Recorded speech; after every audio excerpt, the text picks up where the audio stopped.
Ano Bíblico, 13 de dezembro. Hebreus, capítulo 4. Visto que nos foi deixada a promessa de entrarmos no descanso de Deus, que nenhum de vocês pense que falhou, pois as boas novas foram pregadas também a nós, tanto quanto a eles, mas a mensagem que eles ouviram de nada lhes valeu, pois não foi acompanhada de fé por aqueles que a ouviram. Pois nós, os que cremos, é que entramos naquele descanso, conforme Deus disse: assim jurei na minha ira, jamais entrarão no meu descanso. Embora as suas obras estivessem concluídas desde a criação do mundo. Pois em certo lugar ele falou sobre o sétimo dia, nestas palavras: no sétimo dia, Deus descansou de toda a obra que realizara. E de novo, na passagem citada há pouco, diz: jamais entrarão no meu descanso. Portanto, resta entrarem alguns naquele descanso, e aqueles a quem anteriormente as boas novas foram pregadas não entraram por causa da desobediência. Por isso Deus estabelece outra vez um determinado dia, chamando-o hoje, ao declarar muito tempo depois, por meio de Davi, de acordo com o que fora dito antes: se hoje vocês ouvirem a sua voz, não endureçam o coração. Porque, se Josué lhe tivesse dado descanso, Deus não teria falado posteriormente a respeito de outro dia. Assim, ainda resta um descanso sabático para o povo de Deus, pois todo aquele que entra no descanso de Deus também descansa das suas obras, como Deus descansou das suas. Portanto, esforcemo-nos por entrar nesse descanso, para que ninguém venha a cair, seguindo aquele exemplo de desobediência. Pois a palavra de Deus é viva e eficaz, e mais afiada que qualquer espada de dois gumes.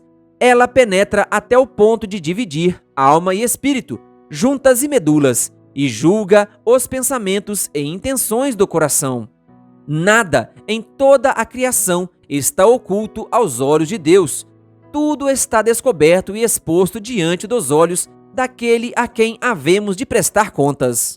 Portanto, visto que temos um grande sumo sacerdote que adentrou os céus, Jesus, o Filho de Deus, apeguemo-nos com toda a firmeza à fé que professamos, pois não temos um sumo sacerdote que não possa compadecer-se das nossas fraquezas, mas sim alguém que, como nós, passou por todo tipo de tentação, porém sem pecado.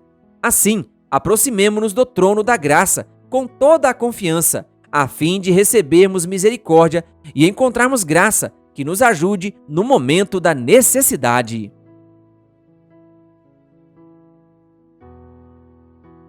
Hebreus capítulo 5. Todo sumo sacerdote é escolhido dentre os homens e designado para representá-los em questões relacionadas com Deus e apresentar ofertas e sacrifícios pelos pecados. Ele é capaz de se compadecer dos que não têm conhecimento e se desviam, visto que ele próprio está sujeito à fraqueza. Por isso, ele precisa oferecer sacrifícios por seus próprios pecados, bem como pelos pecados do povo. Ninguém toma esta honra para si mesmo, mas deve ser chamado por Deus, como de fato o foi Arão.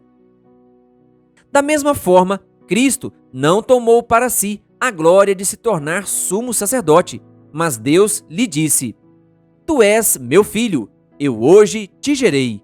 E diz noutro lugar: tu és sacerdote para sempre, segundo a ordem de Melquisedeque. Durante os seus dias de vida na terra, Jesus ofereceu orações e súplicas, em alta voz e com lágrimas, àquele que o podia salvar da morte, sendo ouvido por causa da sua reverente submissão. Embora sendo filho, ele aprendeu a obedecer por meio daquilo que sofreu e, uma vez aperfeiçoado, tornou-se a fonte da salvação eterna para todos os que lhe obedecem, sendo designado por Deus sumo sacerdote, segundo a ordem de Melquisedeque. Quanto a isso, temos muito que dizer, coisas difíceis de explicar, porque vocês se tornaram lentos para aprender. Embora a esta altura já devessem ser mestres, vocês precisam de alguém que lhes ensine novamente os princípios elementares da palavra de Deus. Estão precisando de leite e não de alimento sólido. Quem se alimenta de leite ainda é criança e não tem experiência no ensino da justiça. Mas o alimento sólido é para os adultos, os quais, pelo exercício constante, tornaram-se aptos para discernir tanto o bem quanto o mal.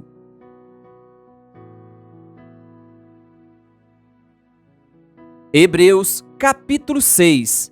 Portanto, deixemos os ensinos elementares a respeito de Cristo e avancemos para a maturidade, sem lançar novamente o fundamento do arrependimento de atos que conduzem à morte, da fé em Deus, da instrução a respeito de batismos, da imposição de mãos, da ressurreição dos mortos e do juízo eterno. Assim faremos, se Deus o permitir. Ora, para aqueles que uma vez foram iluminados, provaram o dom celestial, tornaram-se participantes do Espírito Santo, experimentaram a bondade da palavra de Deus e os poderes da era que há de vir, e caíram, é impossível que sejam reconduzidos ao arrependimento, pois para si mesmos estão crucificando de novo o Filho de Deus, sujeitando-o à desonra pública. Pois a terra, que absorve a chuva que cai frequentemente e dá colheita proveitosa àqueles que a cultivam, recebe a bênção de Deus.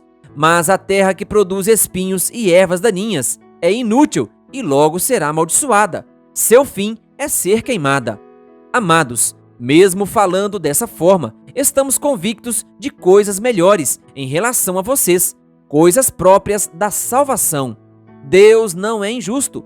Ele não se esquecerá do trabalho de vocês e do amor que demonstraram por ele, pois ajudaram os santos e continuam a ajudá-los.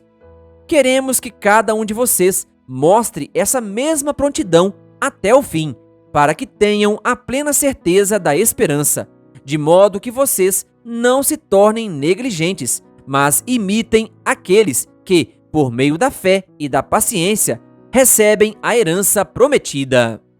Quando Deus fez a sua promessa a Abraão, por não haver ninguém superior por quem jurar, jurou por si mesmo, dizendo: esteja certo de que o abençoarei e farei numerosos os seus descendentes. E foi assim que, depois de esperar pacientemente, Abraão alcançou a promessa. Os homens juram por alguém superior a si mesmos, e o juramento confirma o que foi dito, pondo fim a toda discussão.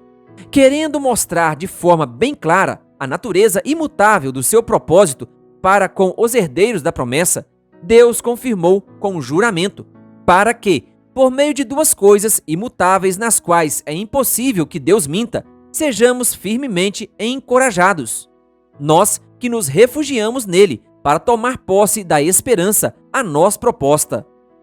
Temos esta esperança como âncora da alma, firme e segura, a qual adentra o santuário interior, por trás do véu, onde Jesus, que nos precedeu, entrou em nosso lugar, tornando-se sumo sacerdote para sempre, segundo a ordem de Melquisedeque. Querido ouvinte, que a graça e a paz de Jesus estejam com você. Se inscreva em nosso canal e ative o sininho das notificações. Canal O Bom da Bíblia, compartilhando a Palavra de Deus.